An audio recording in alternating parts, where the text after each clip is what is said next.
"You don't live here anymore. Grab your stuff and get out."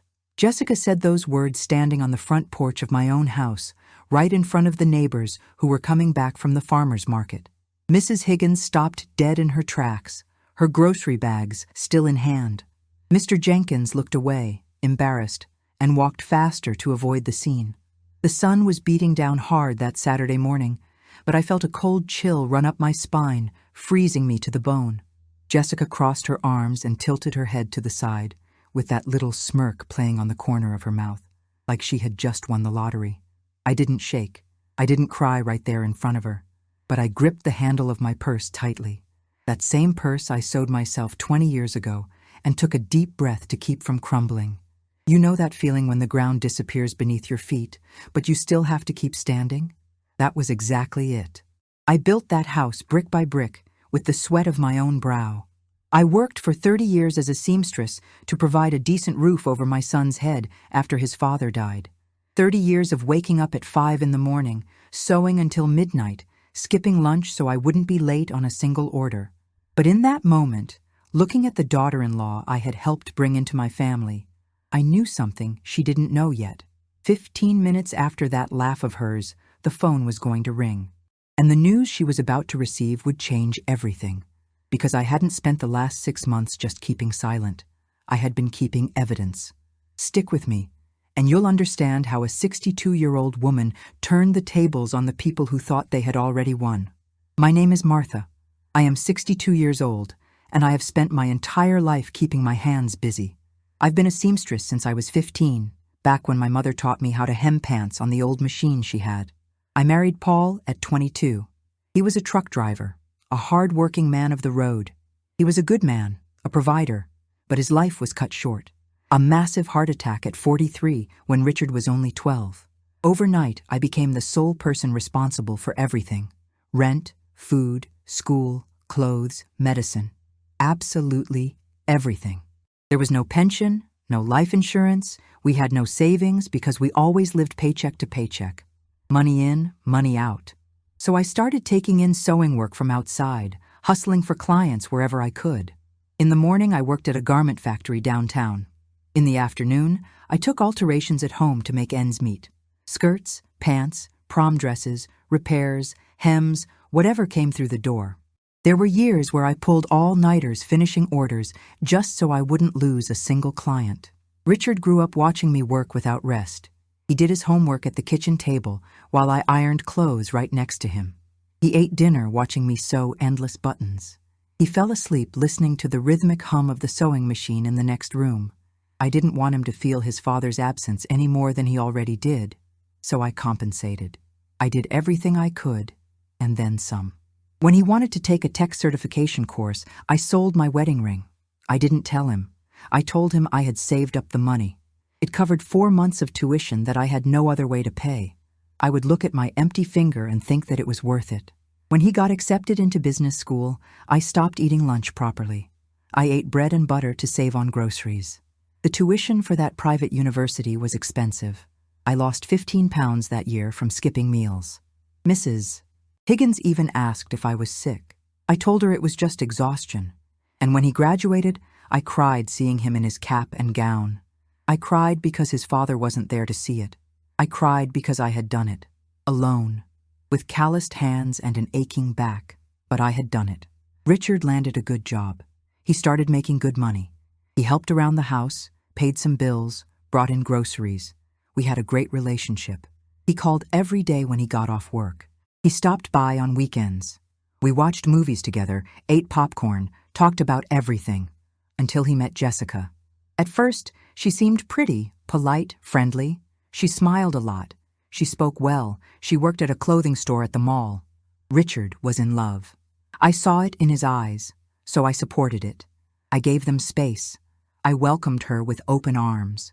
But there was a day, about 3 months after they started dating, when I noticed something strange. We were having dinner here at the house. Me, Richard, and Jessica. I served the food and sat down. I started telling a story from when Richard was little, one of those silly mom stories. He laughed, but she didn't. She stayed on her phone the entire time. She didn't look at me once. I thought it was just distraction, But then it started happening more often. She would change the subject when I spoke. She would interrupt. She looked at Richard as if I wasn't there.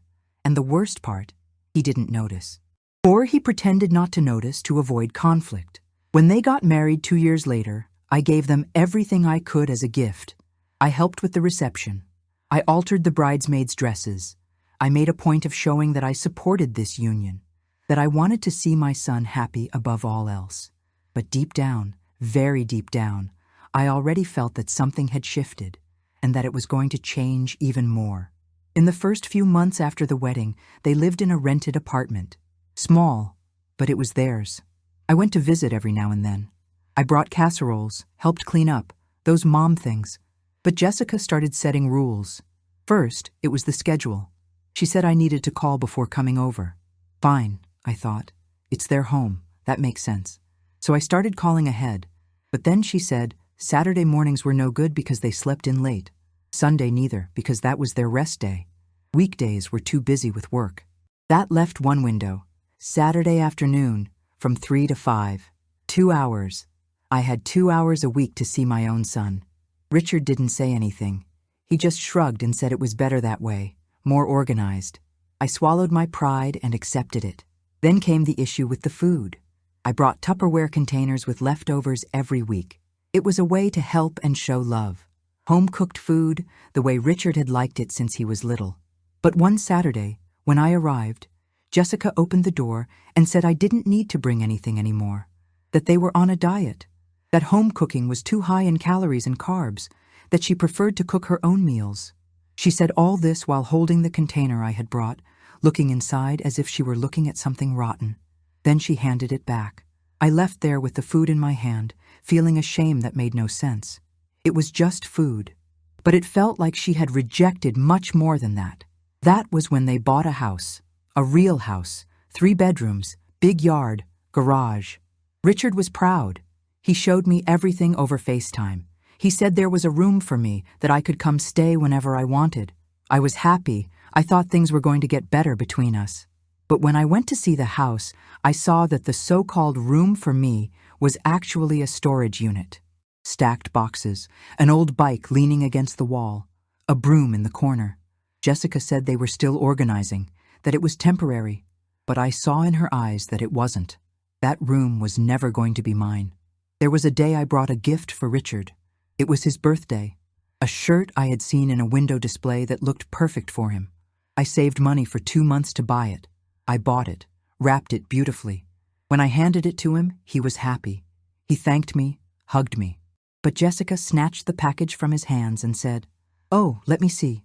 She opened it, looked at the shirt, and remarked, "Not really his style, is it? But whatever. Thanks anyway." Richard didn't say anything. He just gave an embarrassed smile and changed the subject quickly. I started to notice a clear pattern. Everything I did was too little, or wrong, or outdated. Jessica always had a comment. She always had a subtle way of making me feel small. And the worst part, she did it in front of other people. At their housewarming party, she introduced me to her friends as Richard's mom, the seamstress.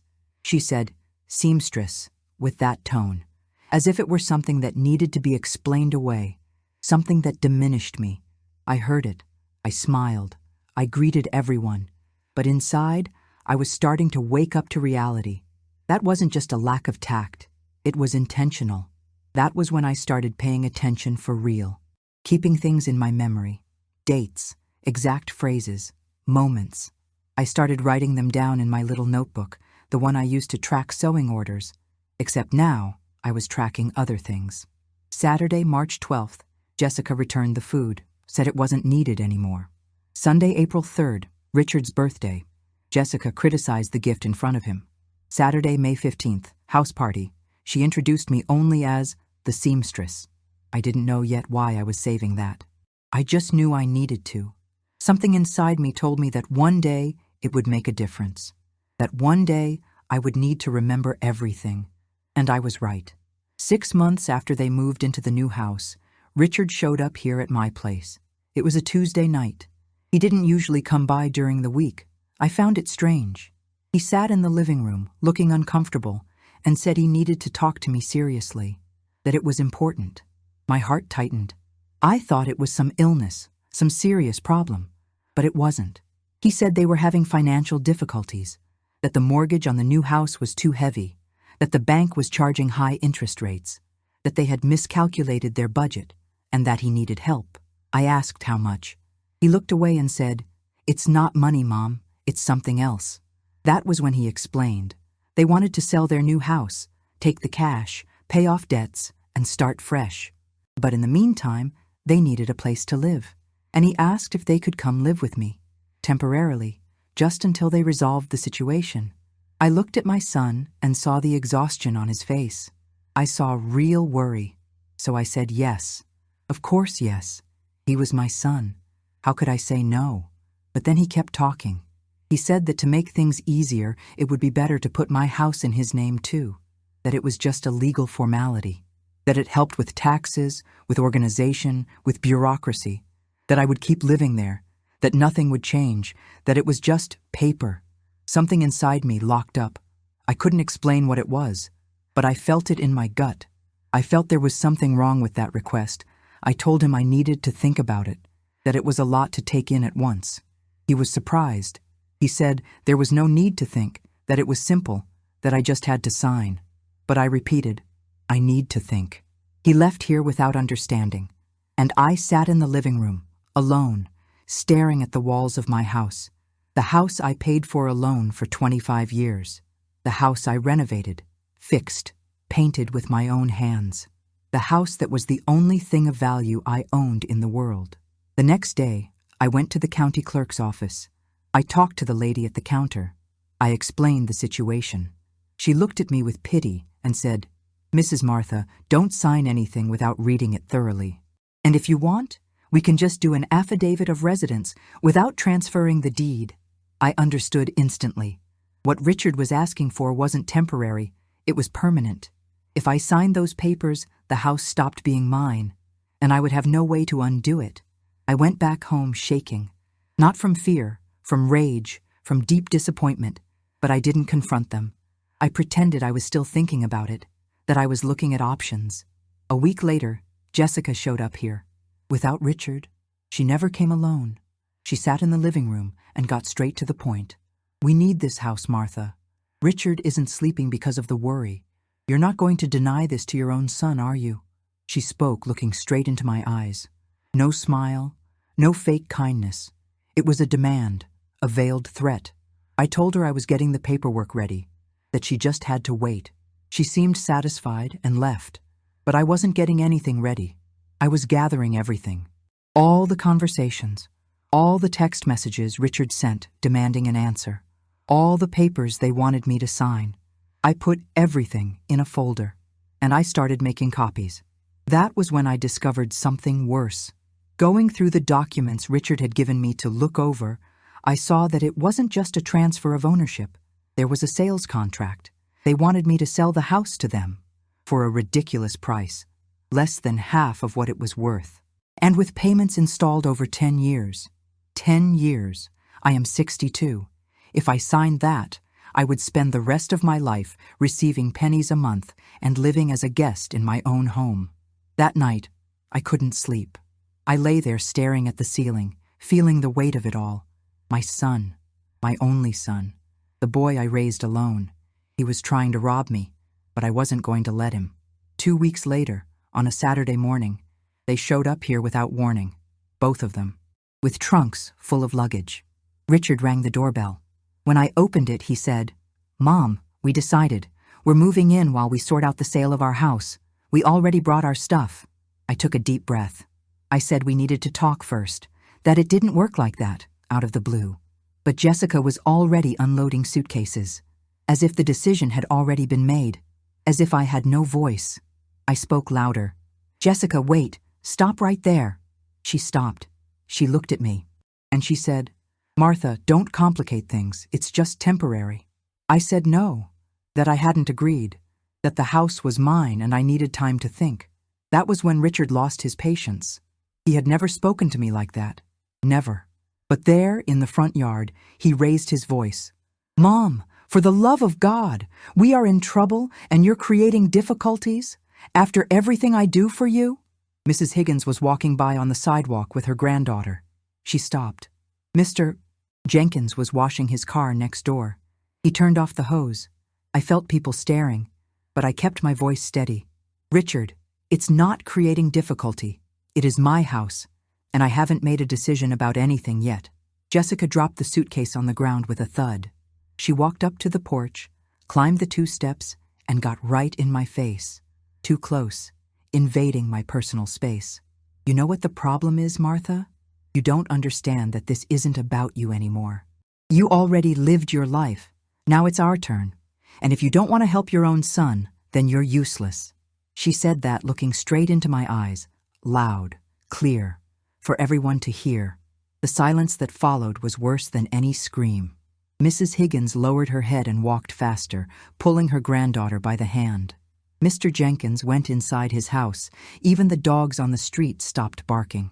I felt the hot sun on the back of my neck. I felt the sweat run down my back. But I didn't shake. I didn't cry. I just gripped the handle of my sewing bag, that old bag I've carried for 20 years, and took a step back. You don't live here anymore. Grab your stuff and get out. It was Jessica who said that, not Richard. Her, in my house, kicking me out. And the worst part? Richard said nothing. He just stood there by the car, arms crossed, looking at the ground. Jessica smiled. That smirk, the look of someone who just won. She crossed her arms and tilted her head, waiting for my reaction, but I didn't react. I went inside, grabbed my biggest bag, packed some documents, some clothes, and walked out. I walked past her without looking. I walked past Richard without saying a word. I got in my car, started it, and drove away. In the rearview mirror, I saw Jessica still standing on the porch, still smiling. She thought she had won. She thought she had broken me, that I would disappear in shame and never come back. But she didn't know that inside my bag, along with my clothes, was the folder with all the evidence, and the business card of the attorney I had consulted 3 days prior. I drove to Irene's house, my friend of 40 years. She opened the door, saw my face, and didn't even ask anything. She just pulled me inside and said, "Stay here as long as you need." That night I cried. I cried alone in the guest room, with the pillow muffling the sound. I cried for the son I raised who didn't defend me. I cried for the 30 years of work that seemed to be worth nothing. I cried for the humiliation in front of the neighbors, for the house that was mine and that I had just left. I cried until I had no more tears left, until my chest hurt from sobbing. And when it was over, when there was nothing left to let out, I dried my face, got out of bed, and turned on the light. It was 4 in the morning. I opened my bag and took out everything I had brought. The folder with the documents, the notebook with the logs, the papers Richard wanted me to sign, the printed text messages, everything. I spread it out on the bed, organized by date, by type, by severity. I had the deed to the house, original, in my name, paid off in full 8 years ago. That proved the house was mine, only mine. I had the contract they wanted me to sign, that absurd sales contract for a ridiculous value and installments over 10 years. That proved their bad intent. I had the text from Richard demanding answers about the paperwork. 17 messages in 3 weeks. Some were soft, others were pushy. All proved there was coercion. I had the notes from my notebook, every humiliation recorded with date and detail. It might seem silly, but that showed a pattern of behavior. It showed it wasn't just in my head. It was real. And I had one thing I discovered when I went to organize the documents better. A paper Richard dropped at my house last week. It was a renovation quote. For my house. An expensive renovation. Extension, pool, deck. A quote for $120,000. They didn't want to live here temporarily. They wanted to take over the house, renovate it, and live in it. With my money, with my property. I grabbed a calculator. I started adding up everything I had given Richard over the years. Not everything, because there are things you can't calculate, but only what could be proven. The tech certification, the university tuition, help with the wedding, the car down payment I gave him when he graduated, the furniture I bought for their new house. When I finished adding it up, the amount was over $200,000. $200,000 I took from my life, from my sweat, from my health, to give to my son, and he was trying to take the only thing I had left, the only security I had built. I took an empty shoebox Irene had in the closet. I put everything inside, every paper, every document, every piece of proof. I closed it. I wrote on the lid with a black marker, "Evidence." At 6 in the morning, I called Mr. Harrison. He was the attorney Irene had recommended 3 days before when I told her what was happening. I had gone just for a consultation, just to know my rights, but now it was different. He answered, sounding sleepy. I said, "Mr. Harrison, it's Martha, the lady who was there last Tuesday. I need to schedule a meeting. Urgent. Today, if possible." He must have heard something in my voice, a determination that wasn't there before, because he said, 2 p.m., bring everything you have. I hung up. I looked at the shoebox on the bed. I looked at the window where the sun was starting to lighten the sky. I wasn't going to cry anymore. I wasn't going to accept this anymore. I wasn't going to lower my head anymore. I was going to fight, and I was going to win. At 2 in the afternoon, I was at the door of Mr. Harrison's office. An old building downtown, 3rd floor, no elevator. I walked up the stairs with the box under my arm. The secretary received me and took me to his office. Mr. Harrison was about 50, gray hair, reading glasses. He stood up when I entered and shook my hand firmly. "Mrs. Martha, sit here. Tell me what happened since Tuesday." I told him everything. Their arrival with the suitcases, the argument, the eviction in front of the neighbors, Jessica's phrase, Richard's cowardly silence. I told it without crying. With a steady voice, he wrote everything down on a yellow legal pad. When I finished, he said, "Now show me what you brought." I opened the box. I placed each document on the table, one by one, explaining each one. The deed, the fake contract, the texts, the notebook, the renovation quote. Mr. Harrison picked up each paper, reading slowly. His expression was changing, from attention to concern, from concern to outrage. When he got to the renovation quote, he stopped. He looked at me over his glasses. "Mrs. Martha, you know what this means, right? They didn't just want to live in the house. They wanted to take adverse possession." I nodded. "I know." He took a deep breath. He picked up the fake sales contract again. He reread a specific part, ran his finger over a line, and said, "There's one thing here you didn't notice. Look at this paragraph." He turned the paper toward me and pointed. It was a clause in the middle of the text, written in small print. It said that in the event of the seller's death before the completion of payments, the property would automatically transfer to the buyer without the need to pay the remainder. I felt a chill. Mr. Harrison took off his glasses and rubbed his eyes. "Mrs. Martha, this isn't just an attempt to scam you. This is premeditated. This was done by someone who understands legal documents and who has been planning this for a long time." "Jessica," I said. It wasn't a question. It was a certainty. "Most likely," he confirmed. "Richard might be manipulated, but she is the one running this show." He gathered all the papers. He organized them into a stack and said, "The good news is you have proof of everything. The house is in your name, paid off. You never signed anything transferring ownership, and this contract here has no validity because it has no signature. They can't do anything." I felt relief, but it wasn't complete, because there was still the humiliation. There was still the pain. There was still my son who kicked me out and didn't defend me. "Mr. Harrison," I said, "I don't just want to protect my house. I want justice." He looked at me, serious, and asked, "What kind of justice do you want?" I thought about it, took a deep breath, and answered, "I want my house back. I want them out of there. And I want them to understand that they can't do this to anyone, that there are consequences." Mr. Harrison nodded slowly. He picked up the yellow pad again and started writing. "So let's do this. First, unlawful detainer filing. The house is yours. They entered without permission, so the court will order immediate eviction. This takes about 15 days. He continued writing. "Second, cease and desist letter informing them the contract is void and any attempt to use those documents will result in fraud charges. We do that today. And third," he stopped writing and looked at me, "do you want to file a civil suit for emotional distress? For the public humiliation?" I hadn't thought about that. Suing my own son. But then I remembered the porch, Jessica's cruel phrase.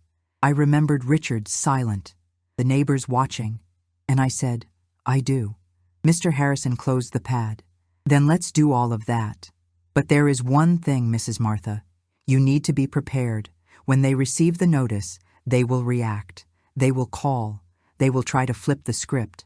They will say you are exaggerating. And Richard will try to appeal to your emotions. I know, I said. But I won't back down. He smiled. It was a small smile, but one of respect. Then let's start. I'll prepare the documents today. Tomorrow morning we file the eviction. By Monday they get served. And then, Mrs. Martha, then you will get your house back. I left his office with the box under my arm, but now with an extra folder. The folder with the copies he had made. With the whole plan written down. With the next steps. I wasn't alone anymore. And I wasn't scared anymore. I was ready for war. For the next 3 days, I waited. But it wasn't a passive wait. It was the wait of someone preparing for battle. Mr. Harrison called Monday morning. Mrs. Martha, the filing is done. The process server will be at the house this afternoon. Be ready, because they will call. I thanked him and hung up. I stared at my phone, waiting. At 3 p.m, it rang. It was Richard. I answered. I didn't say anything. I just waited for him to speak. Mom, what is this lawsuit story? We got served a notice here. Is this serious? His voice was shaky, nervous, but I kept my absolute calm. It is serious, Richard. Very serious. But Mom, we are family. You can't do this. You kicked me out of my own house, in front of the neighbors. You tried to make me sign a contract to steal my home, and you didn't say a word to defend me. So yes, I can do this. Silence on the other end. Then Jessica's voice in the background. Leave her. She's bluffing. She can't afford a real lawyer. I heard it, and for the first time in months, I smiled, because she was wrong. I had Mr. Harrison. I had the evidence, and I was right. Richard, I said, Thursday at 10 a.m. is the hearing. You will have to vacate the house, and if you try to take anything that is mine, there will be another lawsuit. I hung up. I hung up on my son, and I didn't feel guilt. I felt relief. On Wednesday, I went back to my street. I didn't go inside. I just drove by slowly. I saw Richard's car in the driveway. I saw the curtains I sewed myself in the windows. I saw the porch where I was humiliated. But I didn't feel like crying. I felt like going in and retaking what was rightfully mine. Thursday morning, I woke up early, took a long shower, chose my outfit carefully. Nothing flashy, nothing that looked like I was trying to impress. Black slacks, a light blouse, sensible shoes, simple, dignified. I put on light makeup, just the essentials, pulled my hair into a low bun, looked in the mirror. I was different, thinner, with a few more wrinkles, but the eyes were steady, decided. I grabbed my purse, checked the documents one last time. Everything was there. Irene came with me. She insisted. She said I wasn't going alone. I thanked her with a tight hug. In the car, I stayed silent, thinking about everything that had happened, about all the times I lowered my head, all the humiliations I swallowed, all the nights I cried alone. But I also thought about the woman I was before all this, the woman who raised a son alone, who worked until her hands were calloused, who never gave up on anything. That woman was still here. She had just hidden for a while, but now she was back. I parked in front of the courthouse, turned off the car, took 3 deep breaths. Irene held my hand and said, "You got this." I looked at her and answered, "I know." I got out of the car, adjusted my purse on my shoulder, and walked toward the entrance. Every step was firm. Every step was certainty. I wasn't going to a hearing. I was going to get my dignity back.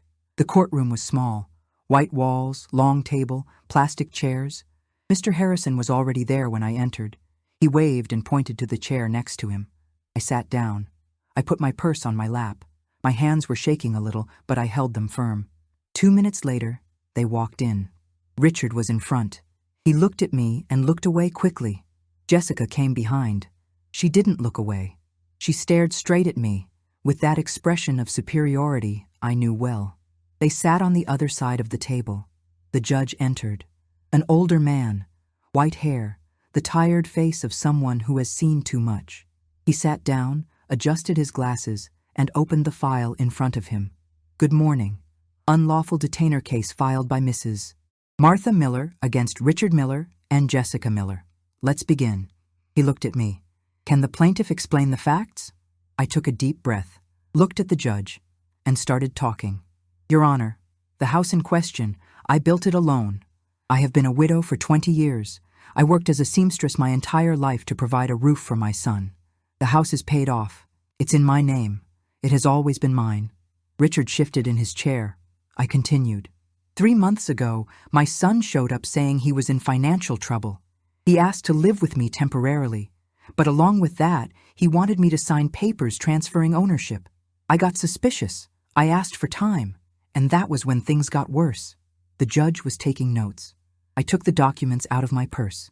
Mr. Harrison took them and passed them to the judge as I spoke. This here is the contract they wanted me to sign. You can see the sale value is less than half the real value of the house.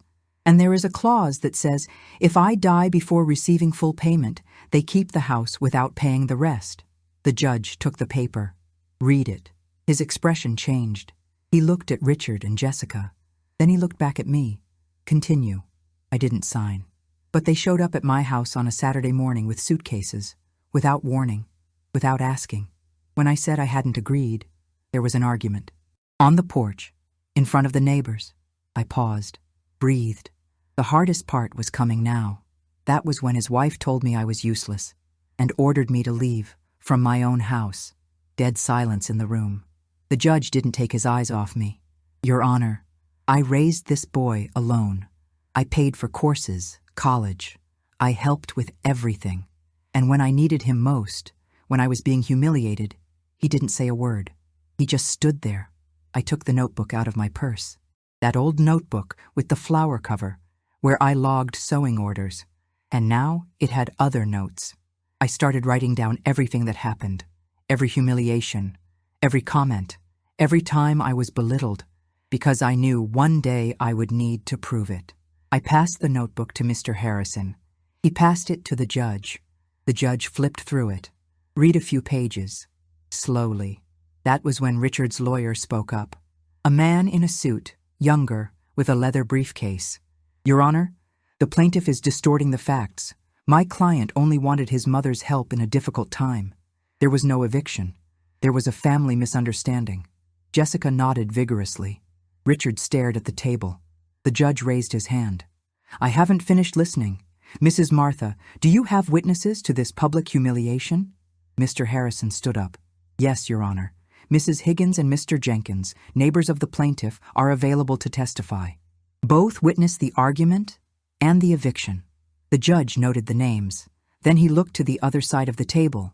Counselor, does your client wish to speak? The lawyer nudged Richard. He lifted his head, but didn't look at me. He looked at the judge. I didn't want it to come to this. I was just trying to solve my problems. The house was going to be temporary. We were going to leave after. His voice was low, shaky, very different from the firm tone he used with me. The judge looked at Jessica. And you, ma'am? Do you have anything to say? She took a deep breath, and for the first time, I saw rage on her face. Not the smirk, not the fake politeness. Real rage. That house is run down, old, poorly maintained. We were going to renovate it, improve it, increase the value. She should thank us instead of causing a scene. The silence that followed was heavy. Even her own lawyer seemed uncomfortable.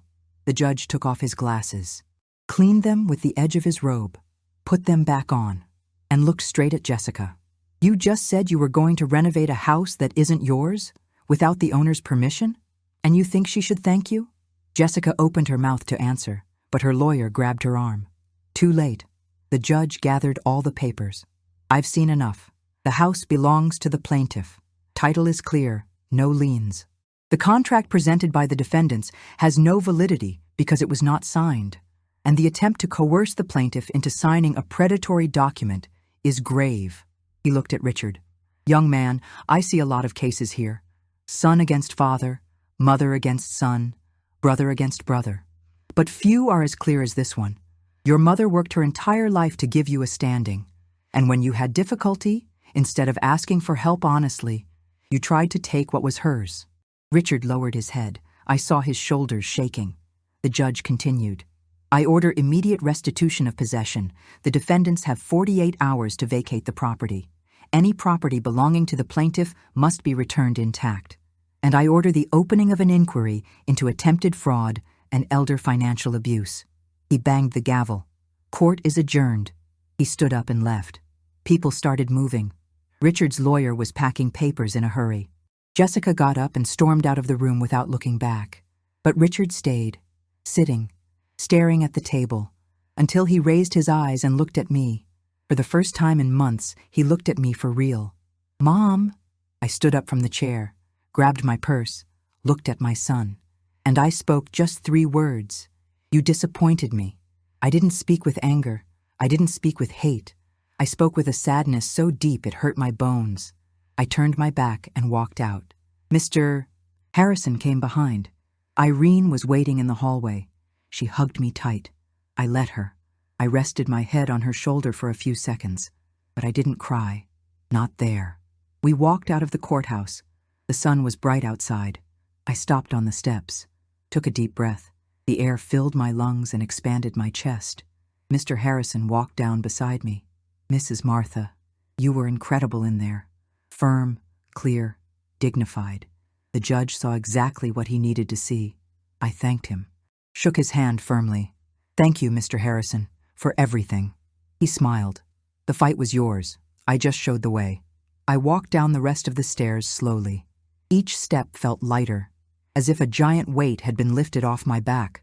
When I got to the car, I looked back, at the courthouse building, at the place where, half an hour ago, I had recovered more than a house. I had recovered my dignity. 48 hours after the hearing, I went back to my house. Mr. Harrison went with me. Irene too, just to ensure there were no problems. When I opened the gate, I saw Richard's car was gone. The house was silent. I walked up the porch steps slowly, the same porch where I had been humiliated. But now it was mine again. I opened the door. Everything was clean, tidy. Their suitcases were gone. Their personal items too. They were gone. They had complied with the order. I walked through the rooms, touched the walls, the furniture, the curtains I sewed myself. It was all there. Everything in its place, as if nothing had happened. But it had happened. And I wasn't the same person who had walked out of there 5 days ago. In the following days, I reorganized the house, returned to my routine, waking up early, coffee, sewing. Clients started coming back. Mrs. Higgins was the first. She rang the doorbell on a Tuesday morning. Martha, I came to apologize for not doing anything that day. I should have defended you. I hugged her. I told her I understood, that it was hard to get involved in family fights, but that everything was fine now. Little by little, the neighbors started showing up, with the excuse of asking for a hem, an alteration, a stitch. But really it was to see if I was okay, to show support. I welcomed everyone with coffee and conversation. Richard tried to call 3 times the first week. I didn't answer. I wasn't ready yet. He sent a text. Mom, we need to talk. Please. I left it on read. 2 weeks after the hearing, I heard from an acquaintance that Jessica and Richard had separated. He had found out she lied about a lot of things. About the debts. About the money. She had used his name to take out loans without him knowing. She had spent it all on things for herself. The marriage was over. The house they sold, the money was gone. He was left with nothing, and she had left, gone back to her hometown, without looking back. I didn't feel pity. I didn't feel joy. I just felt that justice had been served, one way or another. A month later, Richard showed up here. He rang the doorbell on a Saturday morning. I opened the door. He looked different, thinner, dark circles, stubble. Mom, can I come in? I thought about it, breathed, and said, You can. He came in, sat in the living room, on the same sofa where he grew up, where we watched movies together, where he did homework while I sewed. He stayed silent for a while. Then he spoke. I ruined everything, didn't I? I didn't lie. You ruined it. He lowered his head. I don't know how to apologize for everything I did, for everything I let happen. I looked at my son, at the man he had become, and I told the truth. Richard, I love you. I will always love you. You are my son. But trust is different from love. Love doesn't end. Trust does. And you broke mine. He wiped his eyes with the back of his hand. I know. And I don't know if you'll ever be able to trust me again. But I want to try. I want to fix it, even if it takes years. I took a deep breath. Then you will have to prove it. With action, not with words. He nodded. I will. I promise. It wasn't a happy movie ending. There was no tight hug. There was no instant forgiveness. But it was a start. A small restart. Cautious. With clear boundaries. I told him, you can visit, but call first. You can talk. But with respect. And if one day you need real help, honest help, you can ask. But never try to trick me again. Because if you try, I cut you off for good. No coming back. He understood. He stood up. And he left. Today, 3 months after everything, I wake up in my house. In my bed. In my space. I wake up without fear. Without feeling like someone is going to drag me out of here. I went back to sewing every day. Orders increased. It seems the story spread. And people want to help in some way. So they bring sewing work. Richard visits every 2 weeks. We talk, we drink coffee, but he doesn't stay long. And I don't ask about his life beyond the basics. Trust is coming back slowly, very slowly, but it is coming. I learned one thing from all this. Dignity is not negotiable. Respect is not begged for. And a home isn't just bricks and walls. Home is where you have peace, where you are respected, where you can be who you are without fear. Some people asked me if I wasn't too hard, if I shouldn't have forgiven faster, if family isn't everything. And I answer, family is worth a lot. But you are worth a lot too. If you don't value yourself, no one will value you for you. If you don't set boundaries, they will walk all over you until nothing is left. I spent 62 years of my life giving, working, sacrificing, and that's fine. It was out of love. It was by choice. But when they tried to take my dignity, when they tried to play me for a fool, I said no, and I fought. Today I know it was worth it. Every document saved. Every tear I held back to stay strong. Every step to that courthouse. It was worth it. Because I am here, in my house, with my peace, and with my dignity intact. And if you are going through something similar, if someone is trying to take what is yours, be it a house, respect, or dignity, don't lower your head. Gather your evidence. Seek help.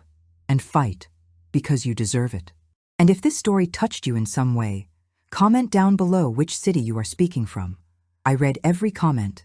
And stick with me for the next videos appearing on the screen. Someone might need to hear this today.